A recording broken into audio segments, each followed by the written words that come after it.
오늘 우리가 읽은 본문은 성도가 하나님께 드릴 거룩한 산 예배, 영적 예배를 말씀하는 아주 유명한 본문입니다. 우리가 이 시간 로마서 12장 1절부터 8절까지의 말씀을 통해 삶의 예배, 살아있는 영적 예배에 대해 생각해 보기 원합니다. 1절을 보겠습니다. 그러므로 형제들아, 내가 하나님의 모든 자비하심으로 너희를 권하노니 너희 몸을 하나님이 기뻐하시는 거룩한 산 제물로 드리라. 이는 너희가 드릴 영적 예배니라. 사도 바울은 하나님의 모든 자비하심을 의지하여 성도들에게 권면하는데, 성도의 몸을 하나님이 기뻐하시는 거룩한 산 제물로 드리라고 말씀합니다. 그리고 그것이 성도가 드릴 영적 예배라고 말씀합니다. 우리는 여기서 성도가 드릴 영적 예배에 대해 생각하게 됩니다. 나는 하나님께 드릴 거룩한 산 제물이구나. 하나님께 드릴 제물이라면 정결해야지, 온전해야지. 그리고 하나님께 드린 것이라면 나는 하나님의 것이지 라는 것을 느끼게 됩니다. 우리는 예수 그리스도를 통해서 사신받은 하나님의 것입니다. 나의 모든 것을 하나님께 드려서 온전한 예배가 된다면 구체적으로 우리는 이 세상에서 어떻게 살아야 할까? 2절에서 예배를 위한 우리 삶의 기준을 말씀합니다. 2절입니다. 너희는 이 세대를 본받지 말고 오직 마음을 새롭게 함으로 변화를 받아 하나님의 선하시고 기뻐하시고 온전하신 뜻이 무엇인지 분별하도록 하라. 성도가 영적 예배를 드리기 위해서는 먼저 이 세대를 본받지 말아야 합니다. 이 세대를 본받는 것은 매우 자연스러운 일입니다.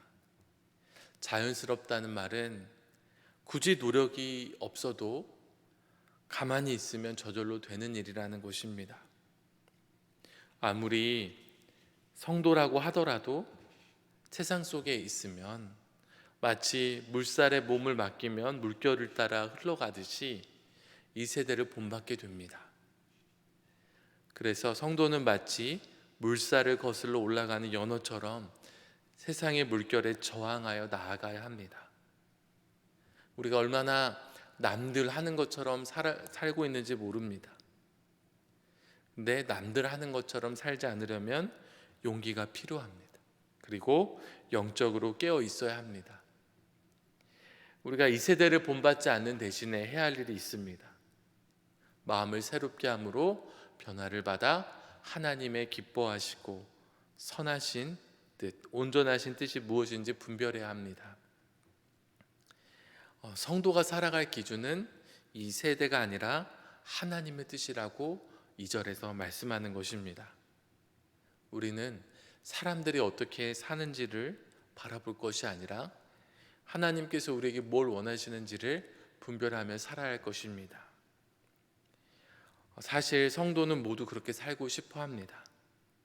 우리 모두 하나님을 기쁘시게 하는 것이 소원입니다. 문제는 하나님의 뜻을 분별하는 것이 쉽지 않다는 것입니다. 특히 최근 대한민국 사회 또 교회 현실을 바라보면 하나님의 뜻이 무엇일까 분별하는 게 쉽지 않습니다. 실로 큰 혼돈과 갈등이 있습니다. 과연 미래가 어떻게 될까 걱정이 되기도 합니다. 그런데 3절부터 8절까지의 말씀은 우리의 관점과 생각을 완전히 뒤집어 놓습니다. 3절부터 8절까지의 말씀을 축구에 비유하자면 11명이 뛰는 경기에서 선수는 자기 포지션을 지키는 것이 중요하다는 이야기입니다. 선수에게 중요한 것은 감독의 코치를 따르는 것입니다.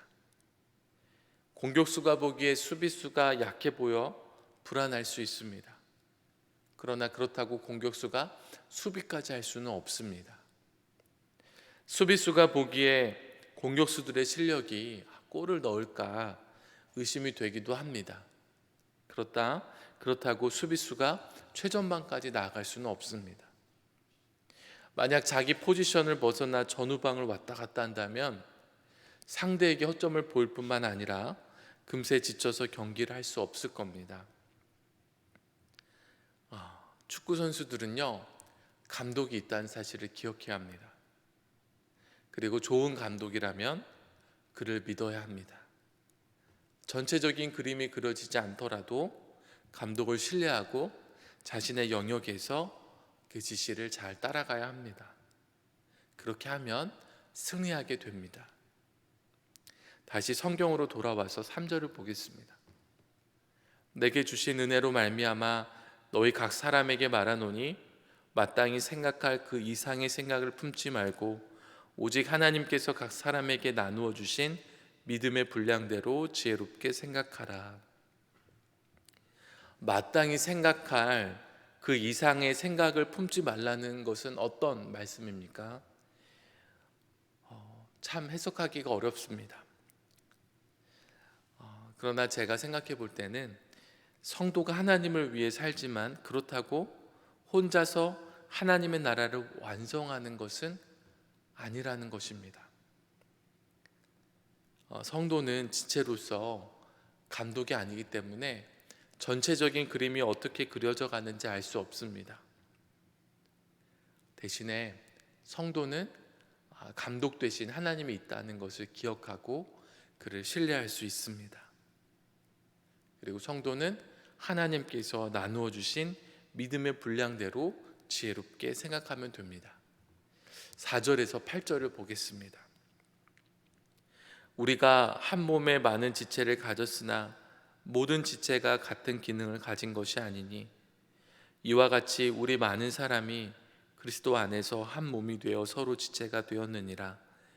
우리에게 주신 은혜대로 받은 은사가 각각 다르니 혹 예언이면 믿음의 분수대로, 혹 섬기는 일이면 섬기는 일로, 혹 가르치는 자면 가르치는 일로, 혹 위로하는 자면 위로하는 일로, 구제하는 자는 성실함으로, 다스리는 자는 부지런함으로, 긍휼을 베푸는 자는 즐거움으로 할 것이니라.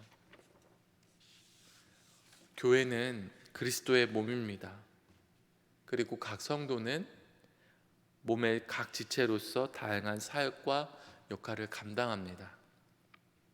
지체는 자신의 일을 성실하게, 부지런하게 또 즐거움으로 감당하면 됩니다. 전체를 이끌어 가시는 분은 하나님이시라는 것을 믿고 기억하면 됩니다. 성도가 자신이 지체라는 것을 잊고 마땅히 생각할 그 이상의 생각을 하기도 합니다. 믿음의 분수를 넘기도 합니다. 초대교회도 이런 문제가 있었습니다. 그래서 사도 바울이 이렇게 강하게 권면을 하는 것입니다. 마땅히 생각할 것 이상을 생각하지 말라는 것은 비판적인 사고를 하지 말라는 것이 아니고요, 세상을 넓게 보지 말라는 것도 아닙니다. 이 말의 본질적인 의미는 하나님의 자리에 서지 말라는 것입니다. 스스로 하나님이 되려고 하지 말라는 겁니다.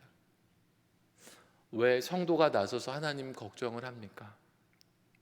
하나님 걱정을 한다는 것을 잘 생각해 보면 하나님을 믿지 못하고 있기 때문에 그렇게 걱정을 하는 것이라는 것을 알게 됩니다.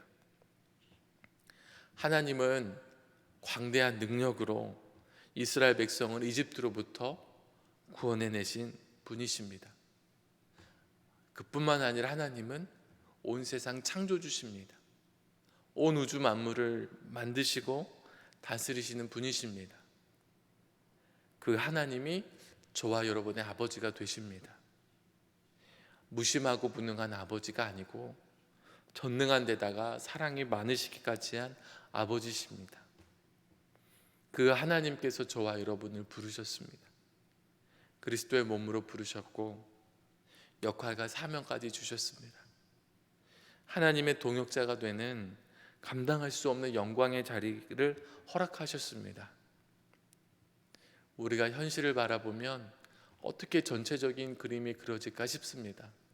그러나 하나님을 바라보면 우리 마음에는 소망이 생깁니다. 여러분, 하나님을 믿으십시오. 그리고 그리스도 안에 거하시면서 여러분 자신을 하나님께 산 제물로 드리십시오. 여러분의 온전한 순종만이 승리를 가져옵니다. 여러분의 싸움에서 여러분이 승리하는 것이 중요합니다. 작은 승리들이 모여 큰 승리가 될 겁니다. 이 세상에 많은 문제와 과제가 있습니다. 그러나 나 혼자 다 해결할 수 없습니다. 그러나 주 안에서 하나님께서 하시고 우리가 그 일에 쓰임받을 수 있습니다. 나는 모든 것을 다 잘 알고 있지는 못하지만 하나님은 알고 계십니다. 나는 종종 틀리고 많이 틀리지만 하나님은 언제나 옳으십니다. 기억하십시오. 반드시 교회는 승리합니다. 이미 예수 그리스도께서 승리하셨습니다. 여러분, 이 세대를 본받지 말고 하나님의 뜻을 분별하셔서 이 아름다운 싸움에 동참하시고 승리하시는 저와 여러분 되시기를 간절히 기도합니다. 기도하겠습니다.